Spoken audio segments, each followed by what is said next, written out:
Hi, my name is Garrett, and while I'm waiting for the Sims 4 Lovestruck expansion so that my Sims could get freaky, I thought it might be fun to do a build that was a little bit strange. But instead of doing it as a traditional speed build, I also thought it might be cool to take you guys along with me. And along the way, I'll share a little bit of a backstory about the Sim that I want to have live here, and helpful tips on how to make your next Sims build just that much better. So without further ado, let's get into the video.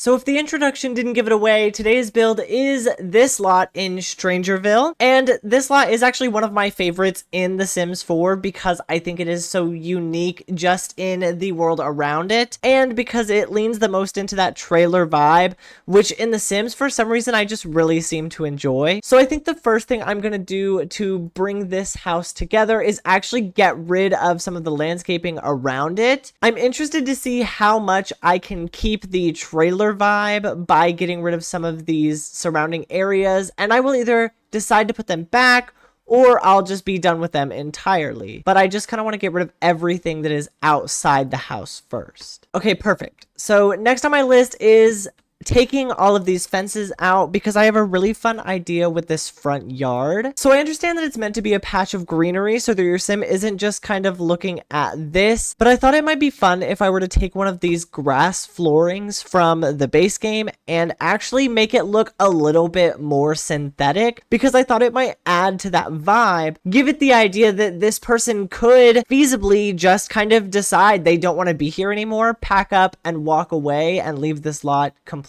empty. And in doing this, I also think it might be fun to take some kind of fence, maybe with this one that I know of from Get to Work, to again keep that vibe that it's kind of fake, it's been laid down by somebody, and again that it could just be picked up. So I'm gonna go ahead and take this fence and wrap it around to see how I feel. Okay, it is giving synthetic. A lot of times I will use this fence where I will use it to section off two different areas of floor to make it look more cohesive and put together. So to show you an example of what I mean, it gives you a transition between this and this tile so that you aren't seeing the floor just straight across and empty as you normally would. It adds to the feeling of completeness and finished vibe of the build, and so I am going to use it right here. Now, thinking on the ways that I can make this house a little bit more movable and give the vibes that I'm really going for, I think I will keep the foundation of this house because I grew up in an area where there were a lot of these sorts of houses present, and these are very temporary types of foundations where they can easily be removed if someone decides they want to move their house. However, what cannot be removed and will therefore be taken out of this build is actually going to be this front porch area. It's a nice idea, but again, I'm going for get in and get out. Pack up and leave as quickly and easily as you set everything up. But before I decide what I want to do with the stairs, it's important for me to consider how I'm going to look at the outside. What kind of siding do I want to use? And I do like the one that they chose here, but I don't like the siding with the fake column on it. So I'm going to take the sister of this one and just put it right here. And I think I will try to overall lighten up this house as I go. Something that doesn't really make a lot of sense now, but it will later. And actually looking at this siding, I think I will go back to this foundation, and I might do this a couple times, but for now, I'm going to go ahead and change it to the white swatch again, just so everything is kind of cohesive. Now that I've successfully stripped all the character off the outside, I want to go ahead and strip all of the character out of the inside. And honestly, I am just going to go ahead and clear out everything in this little trailer and start from scratch. And with everything cleared out, I did kind of make the executive decision to expand the trailer by a tile, but I think it's going to be okay because it's still giving trailer just the same. It's just a longer trailer, okay? We got money, we got finances, financial backing. That being said, you might be asking yourself, who is the sim that lives here? Who would willingly live in this ugly, crusty, dusty, busted house? And that is a great question. The sim that I plan to have live here is actually meant to solve the Strangerville mystery. And her backstory is essentially that she works for the police department from Get to Work and has received lots of reports from people who live or lived in Strangerville that there's something interesting going on. So she has actually been sent undercover to check out everything and make sure everything's okay. Little does she know? Plot from the Strangerville mystery. All of these things that she's going to find out when she shows up to hopefully fix things. Will it actually work, or will she be left? Strangerville plot device. This is her home base of operations, or at least it will be.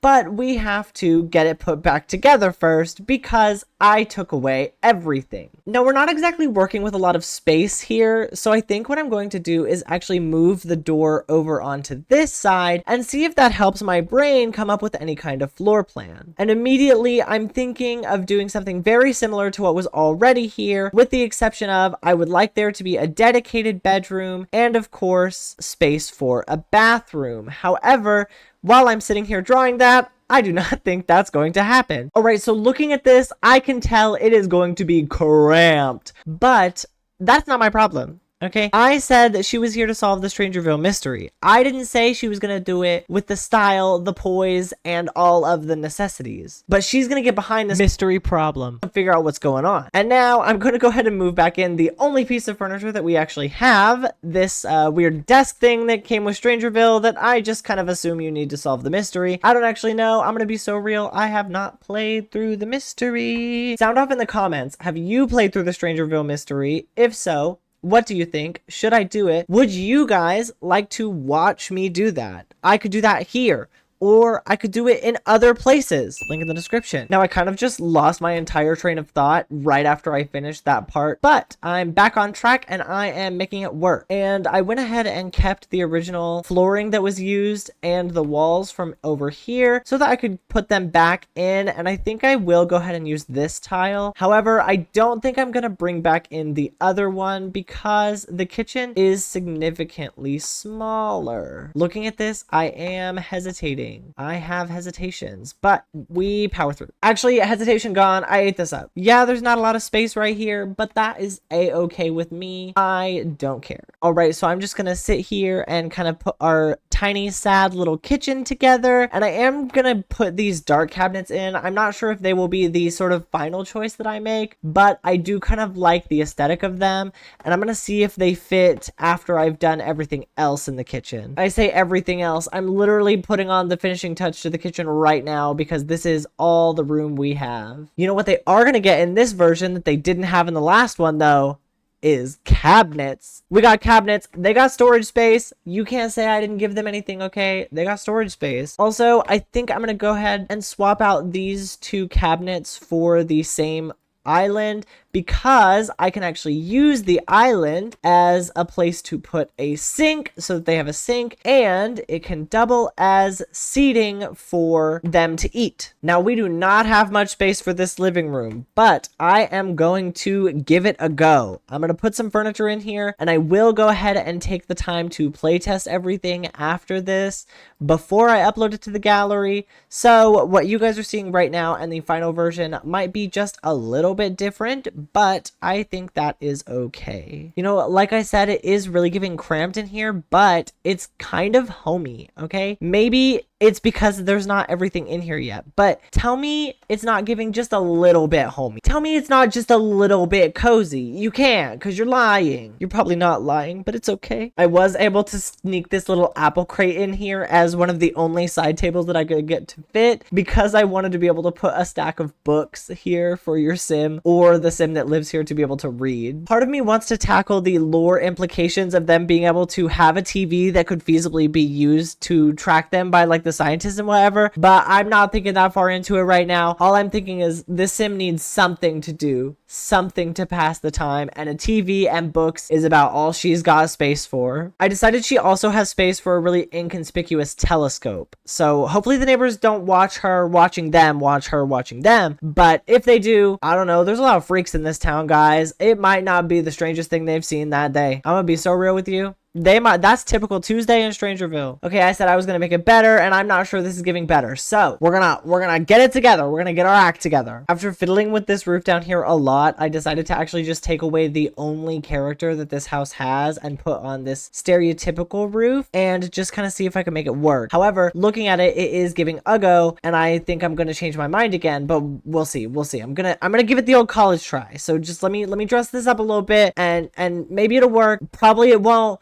But what if it did? What if it did? And then I would be out here being the savior of Strangerville, okay? Okay, so originally I wasn't gonna put this fence back, but as I'm sitting here looking at it, I realized that it is in fact one of the saving graces of this house, and I am gonna go ahead and have to put back the Strangerville picket fence. So we made an executive decision, and by we, I mean me. Okay, now hear me out, guys. I did have another idea that just hit me just now. I think it'll work. I just have to find the right terrain paint to give the vibe. I don't know if this is going to give what I want it to give, but we're going to try. Alright, so of course, I am going to take this vintage model pickup truck because The Sims 4 does not have cars, which I have no problem with, but I'm going to take it right here for the purposes of decoration. My overall goal with the impression of this terrain paint was that they have been doing this a lot, and that was sort of the vibe that I wanted to capture, and I think looking at it, it does kind of give that, and so I'll give myself props where it's due. This is my props. I did good here. And I decided as a way to put something right here, I am going to use rocks, and I'm going to go ahead and throw back in those cacti that I said I was going to get rid of just to be dotted around the place and give the appearance of someone living here and staying here. Because obviously the first thing you're going to do when you move into your house in your weird new town that you live in is plant a bunch of cacti right outside your door. And of course, when it comes to windows, the first thing I thought of, and the only thing I thought of, is my classic base game shutter windows. They're going to give the vibes on the outside, and when I combine them with the horrendous shades, they're going to give the vibes on the inside of complete and total privacy. No one even look in my Sims direction. And voila, just like that, we have that privacy factor incoming. Look at all those beautiful blinds. You can't see into any of those windows no matter how hard you try. Now, I'm going to be so real. I do think that this is kind of giving too bright, because something about this, even though it's for a specific purpose, does feel like there wouldn't be a lot of light in here, because anything to minimize the possibility of people seeing what my sim is doing. Also, I want to take the time to point this out. This color wheel is from Twisted Mexie's Better Build Buy, which I will link in the description. It will probably break as soon as the Lovestruck expansion comes out, but they should be on top of updating it fairly quickly as long as it's not too horrendously broken. If you want to use the color wheel on this light, you can do so with the mod by shift left clicking any light. Then you can set the lights to this light, this room, all lights, change the color via color wheel, and you have access to a dimmer that goes from 100 all the way to 0. And I think for the purposes of this, a good 61. Actually, since I can type it in, I am going to make it an even 60 because that makes my brain feel better. Okay, so now that I'm back on the outside, I do feel like something is missing. And obviously, it's all the stuff that was right here to begin with. So I'm just going to throw a couple of the things back. I don't think I'll do as many with the plants, but having those planter boxes come back. This is a house that the police department just kind of has on lock in the Strangerville area because maybe a lot of things are happening here. What if the police are here all the time? What if my sim just lives here all the time? Do I have any tool mod builders out there? While I'm doing this, I am heavily considering tool mod because I would like this bush to be somewhere between this size and this size. The only way that I know to do that is, of course, with tool mod. However, I am small brain and don't know how to use it, so I don't have it in my game. Let me know if you think I should do that, or if you have any tips and tricks for me. I would love to hear them. I did actually make the executive decision just now to get rid of all the things in the front because we brought back the life sort of in here. It's not perfect, but it gets the point across. And really, this is just kind of a cute, fun little build for me, so I'm not particularly worried about it looking super duper detailed. There's a story there, and even though the story is changing for my benefit, the story is still there, okay? So we have to respect the source material that I'm making up as I go. Of course, with all that being said, I do feel like I should find a way to get a sort of worn down path this way because, again, it just kind of makes sense with what I have going on here. If she's walking back and forth, presumably this path is just kind of worn into the dirt right there. Yeah, no, so I actually hated that idea. We're trying something else now. And it is at this point I have become sort of regretful of the decisions I made earlier to get rid of all the cacti because I am just kind of going to put them back. But in the end, it's all part of the creative process, isn't it? That's what you're here for, my creative process, to see how I do things. Learn from my mistakes. Leave the things you think you don't want, just in case. Okay. So I made another executive decision, but this time I felt a lot more successful. I tried to use this at the beginning of the video and had to scrap the idea, but it's back. And it works really well with this trailer idea that I have, which is essentially where I'm going to put the thing that she needs to solve the Strangerville mystery. Okay, so I kind of went a little crazy and decorated this entire trailer moment out here. And then I remembered as I was doing it that this is supposed to be a starter home. I am glad that it is giving a little bit sparse. That means that it is not bound to be very expensive. You can't see it, my face is covering it, but we are sitting around 14,518 simoleons. So we are well within that starter home range, and that means I can add just a few more things. Now I've said that, and then as soon as I came in the house, I realized I cannot add more things because we don't have a bedroom or a bathroom. So it looks like the rest of our money will be going to those things, and they will be the cheapest variants of everything I can find. That apple crate is back for a vengeance, and this time I don't know if there's going to be anything to go on it. We have no bathroom. We got nothing. Not even a pea bush. Alright, and still with enough to spare to make sure that your Sims can at least live their lives and have their first meal, I am going to dip a little bit into debug to see if I can find anything fun to just sort of pop around the place. Okay, so after scouring for like a fat minute, longer than I would honestly like to admit, I did just decide to put this pan on the stove for the ambiance, but that was the only semi-interesting thing I found, so that is the end of everything. So with the last vestige of our money, I am going to go ahead and put this wall back with a door so there can again be that separation into the living room. And normally I wouldn't do a rug on a carpeted surface, but with no coffee table to speak of in the living room and almost nothing for decor in the bedroom, I thought something was better than nothing. And while a lot of people are very anti rug on the carpet, I am not one to yuck other people's yums, okay? Maybe my sim loves this. Maybe this is what she lives for. Carpet on carpet. Now look, not to be too full of myself, but I do kind of feel like I ate this up. I feel like I did really good here, and we are well under 20k. We are sitting at 18,153 simoleons. You've got money for your first set of bills and your first week of food. You can't do better than that. Plus, look how cute it is. Look how cute it is. I've set your sim up for success, and I've set my sim up for success. We did it. Thank you guys so much for watching this week's video. I did something just a little bit different, and I hope you enjoyed it as much as I did. If you want to see more from me on here, you can go back to about 2 weeks ago when I uploaded a 10-minute build challenge, and about 2 years ago when I uploaded a speed build. If you want to see more of me all the time, you can follow me on Twitch. The link is in the description. I go live a lot. And you can join my Discord to find out when I go live. Thank you guys so much for watching, and I will see you soon.